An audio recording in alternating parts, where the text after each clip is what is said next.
Welcome back to Evolving Weights, where we ride the tides of adversity to reach the shores of success. Today's guest is Frank Ancrum III, back with us for part 2 of his 4-part series I guess we'll just title it Making the World a Better Place, because that's what you do for all the pieces of wisdom you have in so many different sectors of life. I think they all do share that one commonality, that the world does need to be made a better place. And today we're going to talk about how he does that in a business sense. This man is currently the head of the Office of Business Opportunities. You may also know him if you're in the city of North Charleston from the Small Business Enterprise Department. But as y'all are about to find out, this man is a lot more than any of those titles. Pioneer, entrepreneur, thought leader, and as we talked about in the last episode, a man who overcame a lot of adversity to achieve what needs to be achieved.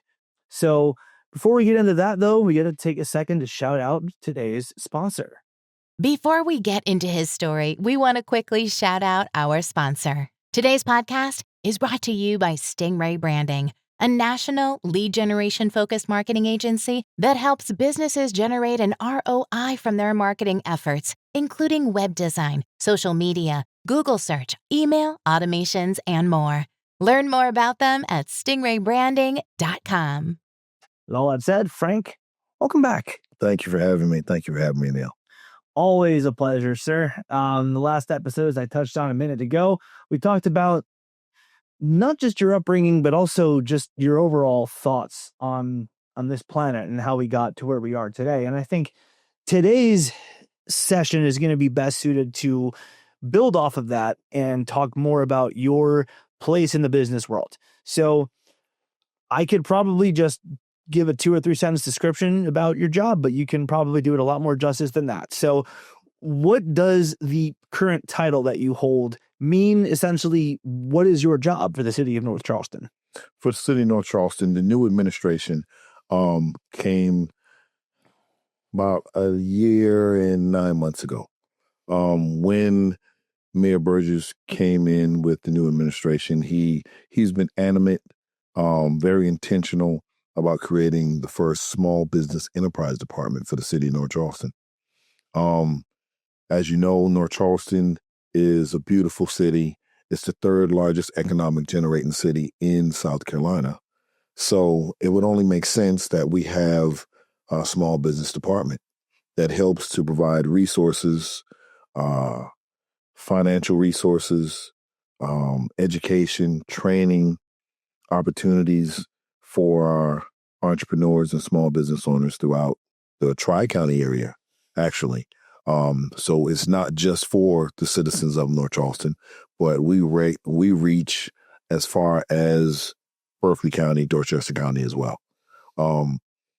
It's a department that a lot of times when you find departments like small business opportunities, small business enterprise departments or similar departments, you have those in charge that have a lot of theoretical knowledge. The difference is we are not that. We have a customized approach. We're not a cookie cutter. We really customize the needs and the information to the entrepreneurs or small business owners where they are. We meet you where you are, where you are.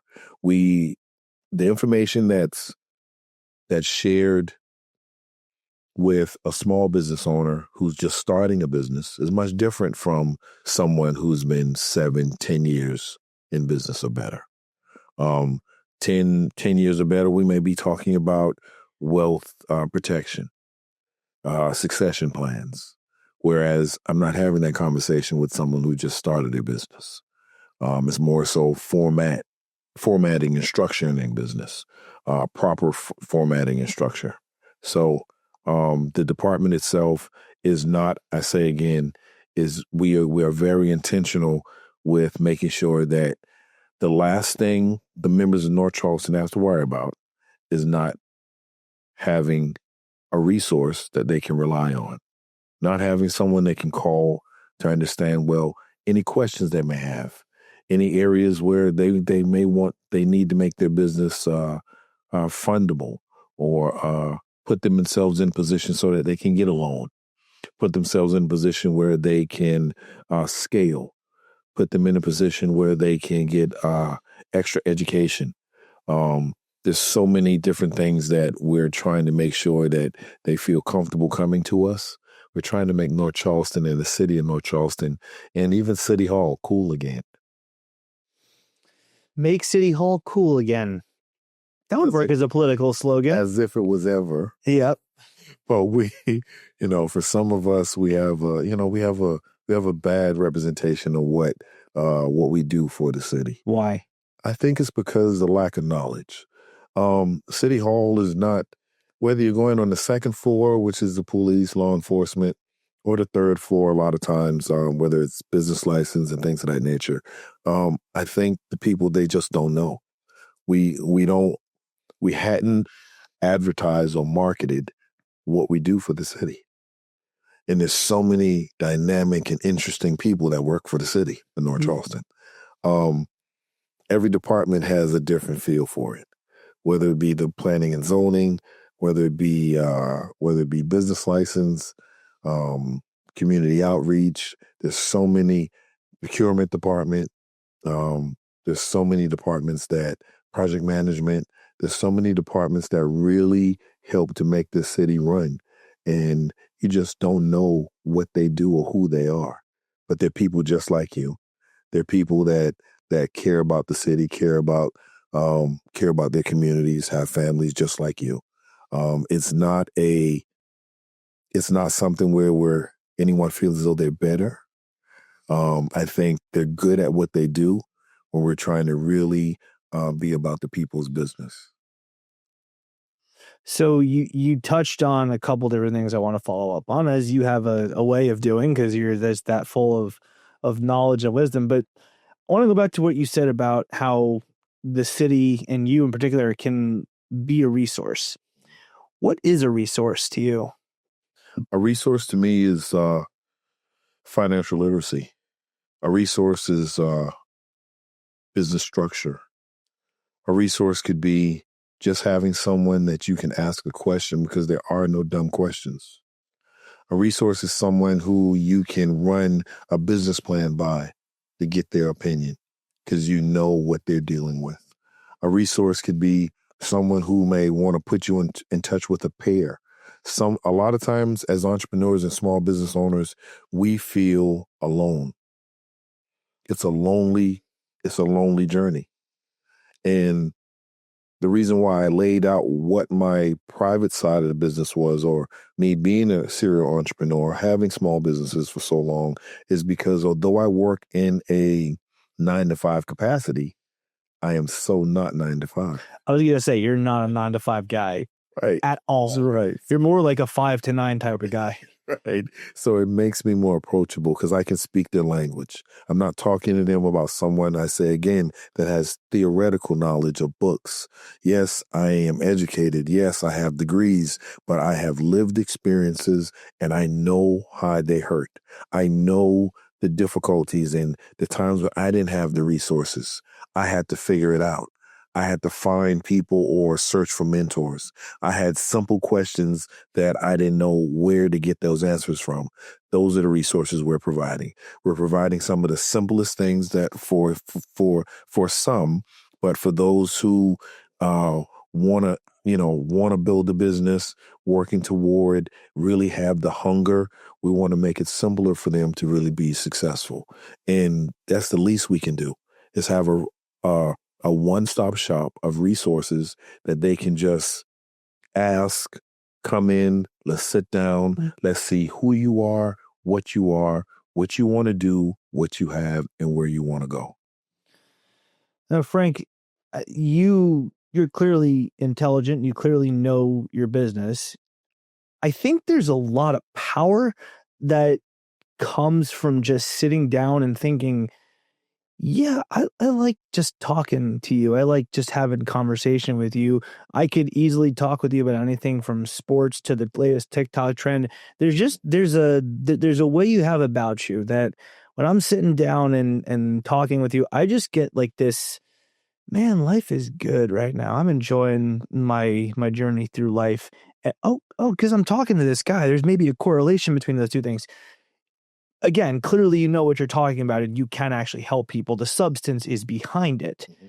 However, I think it's also very important that you are approachable, you are easy to speak with as a human being, as we talked about in the last show too. There's an element of that to it. My question is, how important do you think it is for everyone who, whether they work in exactly your field, or any related field within any city hall, anywhere in any city, how important is it for them to be able to relate to their constituents? Because I think I know the answer, but I think the answer is if it's not a very high level, they're not going to get a lot accomplished. I think it's extremely important. The slogans and the euphemisms that we use, we are about the people's business. We are there not for ourselves. Most people that come into city government or just government, we don't come for the money. This is not where you get rich. This is because you have a passion to do something for someone else. And I believe that this is something that, whether it's, as I said, I'm the last one, I'm pretty new to politics. I'm pretty new to city government. I've been an entrepreneur so long, I can't even remember. I hadn't worked for someone since 2008. So for me, I was already successful just because I get to pick up my children, take them to school, pick them up from school every day. Success means different for me. Success has nothing to do with a dollar amount. It's the other things of life that I built myself up able to be and do. It's the lifestyle that I really am proud of. So for city government, for those who work in the industry, it's extremely important for your constituents and the people that you serve for you to be approachable. They need to feel as though they're not a pest. They're not asking a dumb question. It's no such thing. If they need to know and they're willing to pick up the phone or even come to ask you a question in person, have a meeting, answer emails, that's a part of that's why we're here. There's no other reason we're here but to be about the people's business.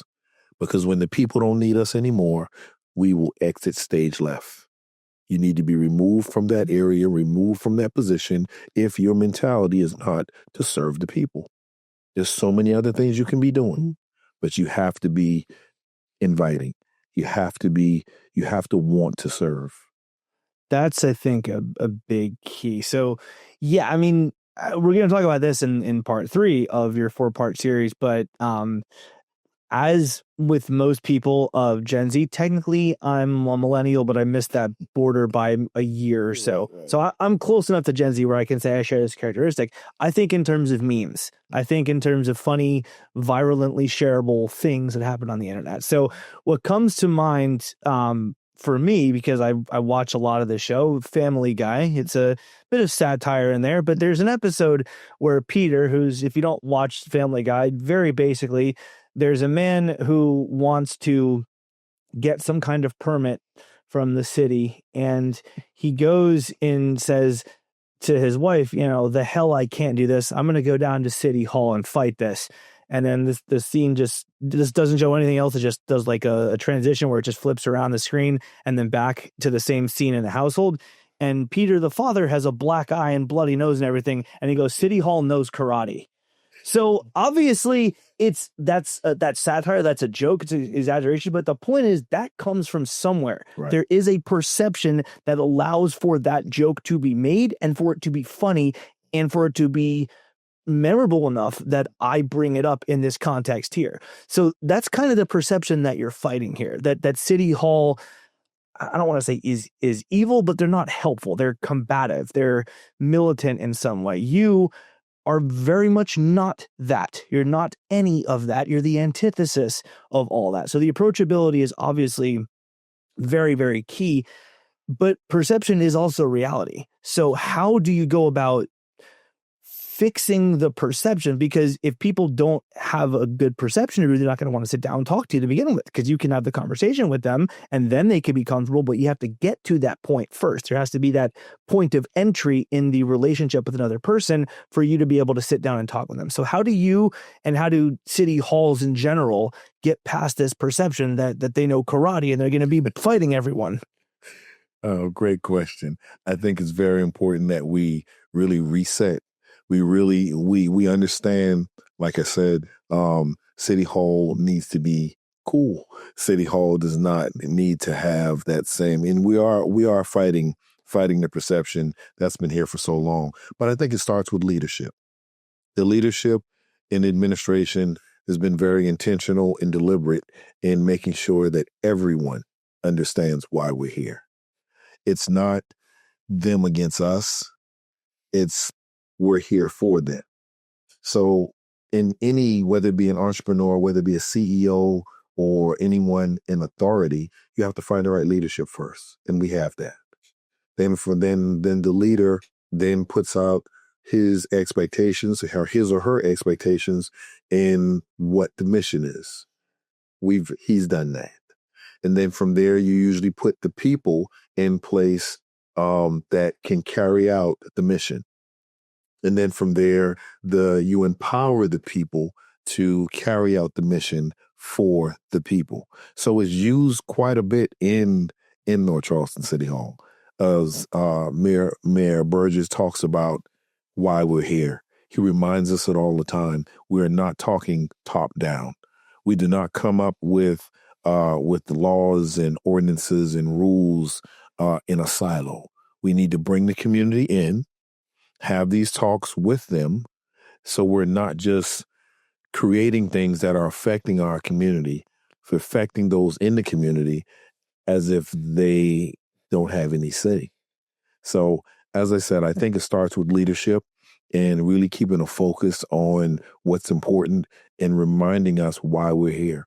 Just like a small business owner, I usually advise them, one of the things we do once we do structure, once we do formatting of business accounts and NAC codes and DUNS numbers and so many all the things that make you so-called come across as a legitimate business, one of the main things I tell them is, I need you to find your why. That why is very important. You need to be able to articulate your why you're doing this business, why you're here. And I think the administration did the same thing for us when they came in. Why are you here? And you don't have to have the pretty answers or I'm here but your why needs to be defined. So in order to eradicate this idea of City Hall using karate on people, all you need is a well-defined why. You can help them flesh it out and turn it into a business plan, but the why has to be something legitimate that's near and dear to them. Absolutely, because when your why is so important. For example, I look back at when I went overseas government contracting in 2004 for a company. I was in Iraq, Africa, and Dubai. Working operations for a company called Halliburton, which at the time was the Vice President, Dick Cheney. It was his company, a defense contractor. A lot of times being in the desert, being in a war zone, it's hot. I mean, hot on a whole nother level. It's 110 degrees at night. And some of the things that you experience working with the military, living in the same areas in the military, sleeping on a cot about the length of your arm, in a 12-man cot like MASH, seeing camel spiders that's a baby that's the size of your hand. Some of the things that you experience at any given time, they used to teach us, you carry your check stub on you at all times. Whether it be, I don't care if you laminate it, you put it in your wallet, you put it in a lanyard, you do whatever, but you carry that because it's your why.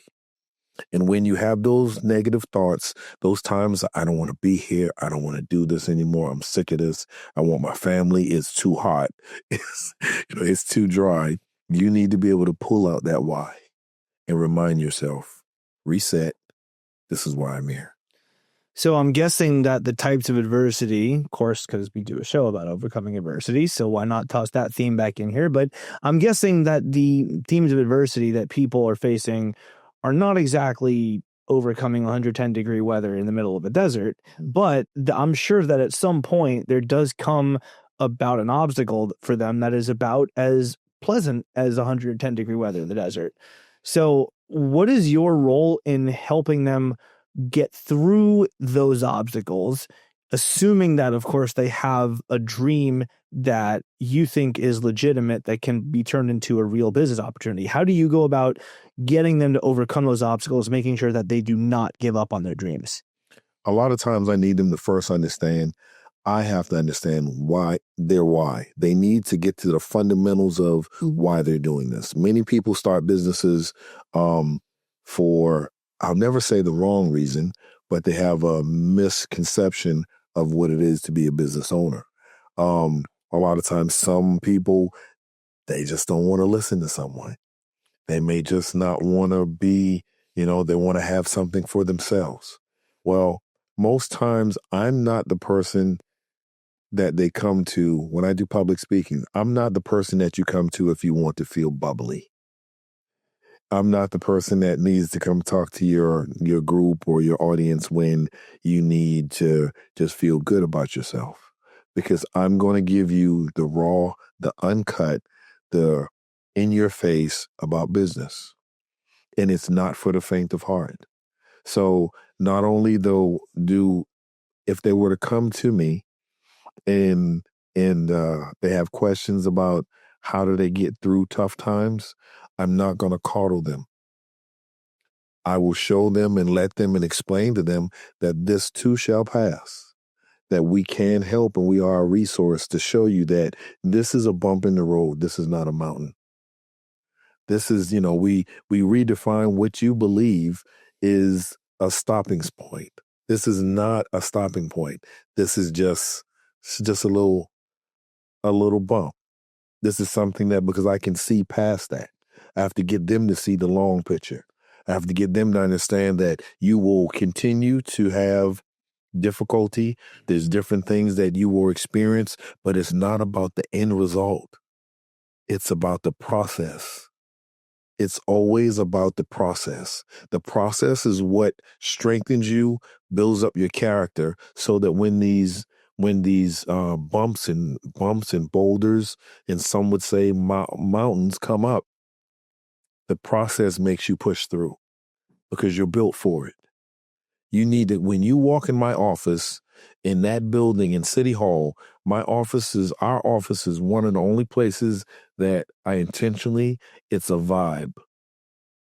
You need to come in that office and you will see mantras. You will see positive words of affirmation. You will hear things from Motiversity. You will see things that you don't have in your everyday life. Because I need you to understand that when you walk in here, it's us. You need to understand that there is no can't. We don't use can't. We need you to understand that when you walk in here, you want to get all the confidence. I want to put a jumper cable on your back and let you know that you can do this. There's nothing stopping you. And we're going to get past that mentality. Because when you walk back out of this office, you got to look life in the face. Entrepreneurs are never taught to take defeat. No one teaches you how to get your face kicked in 50 times and still go back out for the 51, for the 51st. That's not taught. No one teaches you that you have to keep fighting and accept it and take it, but it's the process. If you're okay with going through the process, enduring a little being uncomfortable, a little rejection, all of these things help you a little later. And it's, when you look back at it, it's a feeling that you can't even explain because it's a feeling of success. We help them come in and they need to change their thought process. And when you leave out of this office, you will feel like you can kick a door down. That's our job. Our job is to provide you the resources, whether it be steel-toe boots, reinforced heels, so you can kick that door down when you leave. So if you got to come back the next week, I'll put another pair of boots on you. We'll put you some sharpened heels, right? Whatever. A fresh pair of metal boots. Whatever it takes, but you need to have the confidence that when you go back out there to society, to the real world, that you have something you believe, you have someone that believes in you. And it starts with you believing in you. There is no. Frank, I mean, among the many things you touched on, the process. What is your experience with going through the process personally and getting to, because I know you have a background in the business world. Mm-hmm. It's not a conventional background. It's not the way you draw it up, but you do nonetheless have experience there. So I guess the question is, what do you know about the process and how do you use that knowledge that you have in giving people the resources that they need? Do you rely on your personal experience? Do you make it personal to them and listen that much more intently to what they say to give them tailored advice, or something in between? I think it's a mixture of both. Me understanding who and what they are and where they want to go, that helps kind of give the advice that they, that they want or that they need. Me understanding that we are the same, or helping them to understand there's no difference between you and I. I was in your shoes. I've experienced some of the same things you've experienced. There's nothing you can literally tell me that I either haven't seen, been around somebody who has experienced it, or overcome it. It's just variations of it. I too, some of the disconnects from some of the older generation and the millennials or the newer generation thinks a little different because they are very confident and courageous in what they want to accomplish. And I'm all for it. Because when I entered the industry on my private side, when I entered the industry in the areas I was not represented, I had no one that was doing some of the same things that I wanted to do. And that's always been, I've always asked myself low key, like, why you can't just be regular? Like, why can't you just do what it's to be much easier in life if you just do regular stuff? But it's never been me. So I never wanted to be different. It's just I am, and you just embrace it. So I tell a lot of the youth what they want to do and how they get through these. How they get through the tough times is I am them.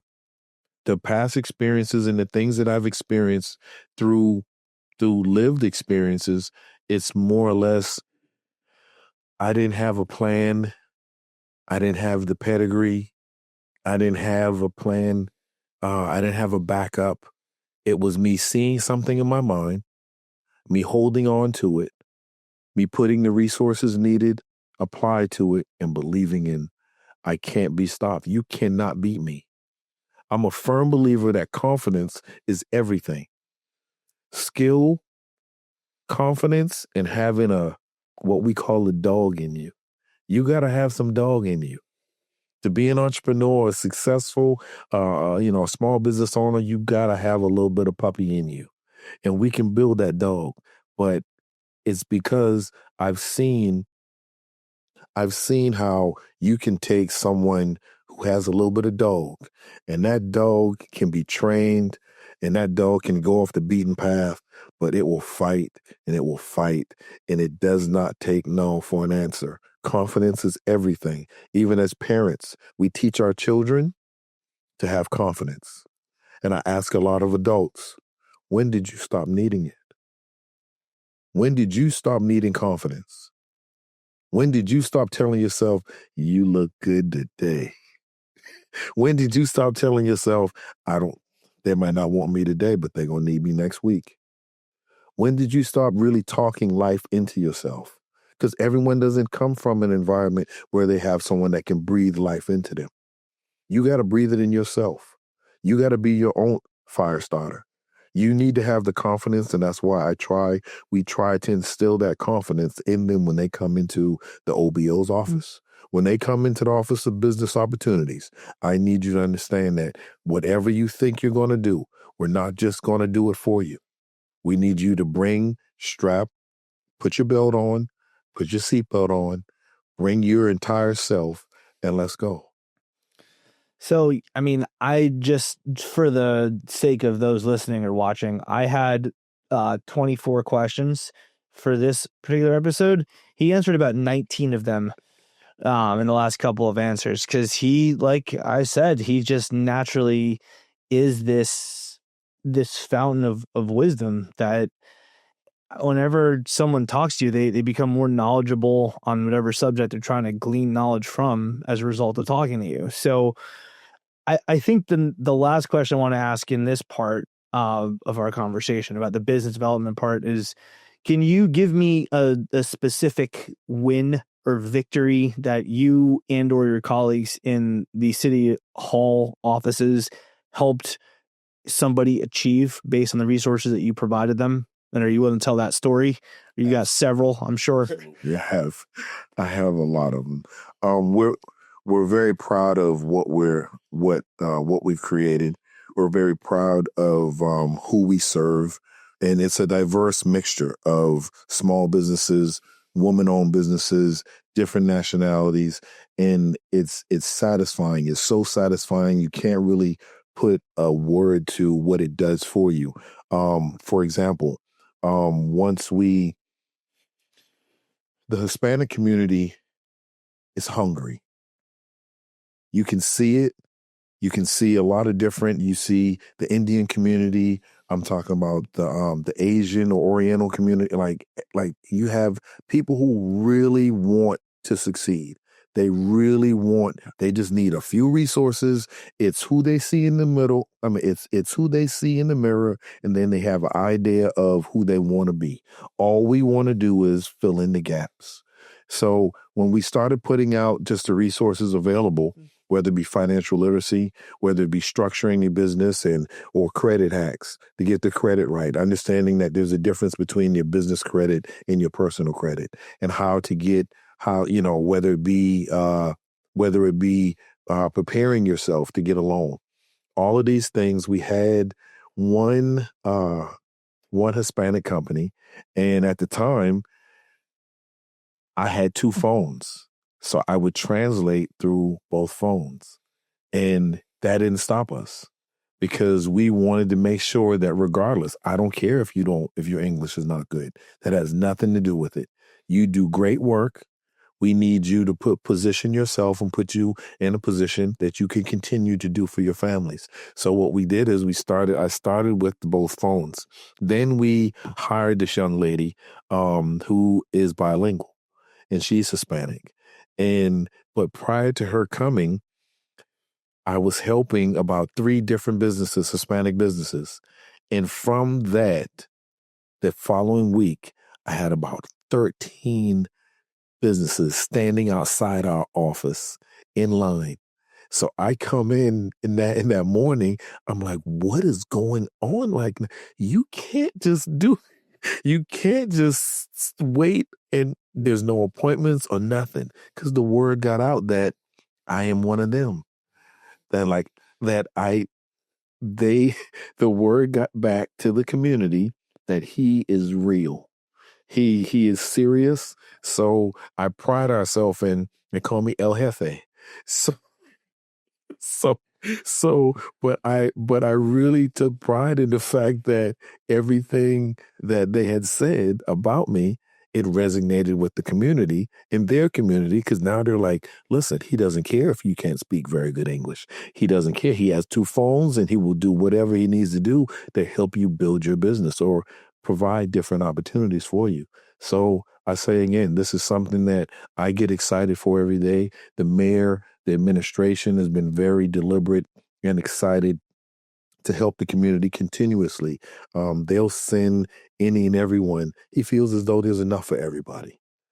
And as I said, you have to start with good leadership and putting the right people in the right positions. He's established what the mission is, and we got our assignment. That is how you solve the perception of City Hall being combative. That's how you do it. No black eyes, no bloody noses. I love it. I love it. So last question on this topic, Frank. I'm sure you've already kind of touched on it in one of your previous answers, but what is the most rewarding part of all that you do to help small businesses in North Charleston? Wow. The most rewarding part about working in City Hall and the Office of Business Opportunities would be the look on people's face when the questions that, or the boulders that they, or mountains that they would consider them to have, once we answer those questions, or we make them, we bring down their anxiety, the satisfaction that they get from when they leave is something you can't quantify.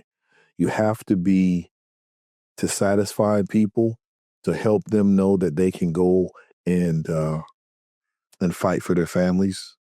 They have families, they have children who look up to them. They have wives, they have husbands. They have, some of them are taking care of their parents and the elders. But just to know that we can provide resources that makes it easier for them to go do what they do well is something that it touches you in a way that you can't really explain. It's something, for example, there's a lady, an older lady, she was about 71. She made me, I guess, my first 3 months there. She came from Ridgeville. And she drove and she said she saw the advertisement about the small business department for the city of North Charleston on the radio. I mean, on Billboard, I guess. On the news. Okay. She saw it on the news, so she made her way in town. She came to the city, and she just needed to know. She had her business for about 7 years, and she said she's been doing well, but she didn't know how to set up a LLC. And she was so ashamed that she didn't know. I asked her, so why didn't you ask anyone? She was like, I just thought it was a stupid question. So I helped her in like 10 minutes. This lady, after I helped her, she was like, is that it? Yes, ma'am. So I showed her the paperwork and everything. She said, son, I've been worrying about this for years, and you did this in 10 minutes? She says, I gotta at least bring you a butt cake. Can I bring you a butt cake? Ma'am, I'm sorry. We can't receive it, but I can't accept it, but I would love to. But there's no compensation needed. This is what we do. This is why we're here. To have the stories about the different communities, the Hispanic communities, to have them give me nicknames, to have them come in and bring their family members or people who normally would not walk in City Hall. Like, you got to think about what we're going through now in these times. They don't want to come in there. But they're willing to do it because they know that they're not being judged. They're going to get what they need. So I say again, to answer your question more directly, it's the satisfaction you get from helping people. You have to have it in you. It's infectious. First episode with Frank Ancrum, we talked more about just the humanity and in loving each other and at the very least respecting each other. Today, a bit of a different theme to it, but there's definitely a lot of love and respect that goes into what you do, because I don't think you do it without it, because it's a thankless job. And we'll really talk about that in the next part of our 4-part series with Frank Ancrum. But for now, as we wrap up today's episode, please be sure to remember that in the face of adversity, there's always the potential for growth, resilience, and success. So we'll be back in 2 weeks from today as we continue to explore more inspiration from Frank Ancrum, and this one will be on the topic of him mentoring the next generation, getting them ready for their lives as adults to come. Frank, thank you so much for joining us again today, and we look forward to seeing you back in a couple weeks. Thank you for having me. I'm family now. You are.